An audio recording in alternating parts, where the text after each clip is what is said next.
एक अल्लाह वाले बुजुर्ग का किस्सा, beautiful Islamic story in Hindi. एक बुजुर्ग हज के सफर पर गए थे। जब वो एक जगह से गुजर रहे थे, उनके हाथ में एक थैला था, उसमें कुछ पैसे थे। अचानक एक चोर उनके हाथ से थैला छीनकर भाग गया। जब चोर काफी दूर निकल गया, तब अचानक उसकी आंखों की रोशनी खत्म हो गई। आंखों की रोशनी जाते देख उस चोर ने रोना शुरू कर दिया। जब लोगों ने चोर से पूछा, भाई क्या हुआ, तो वो कहने लगा, मैंने एक आदमी का थैला छीना है। वह कोई बड़ा अल्लाह का करीबी बंदा लगता है। मेरी आंखों की रोशनी चली गई। खुदा के लिए मुझे उसके पास पहुंचा दो ताकि मैं उससे माफी मांग सकूं।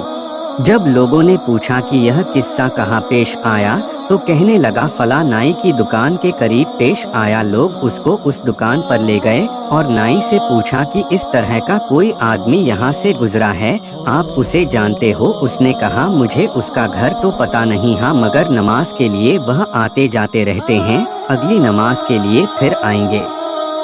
ये लोग इंतजार में बैठ गए। वह बुजुर्ग अपने वक्त पर तशरीफ लाए। लोग उस चोर को उनके पास ले गए तो उस चोर ने जाकर उनके हाथ पांव पकड़ लिए कि मुझसे गलती हो गई, गुनाह हो गया, नादिम हूँ, शर्मिंदा हूँ, मेरी आंखों की रोशनी छिन गई। आप अपने पैसे वापस ले लीजिए और मुझे माफ कर दीजिए ताकि अल्लाह ताला मेरी आंखें ठीक कर दे। वह बुजुर्ग कहने लगे कि मैंने तो तुझे पहले ही माफ कर दिया है।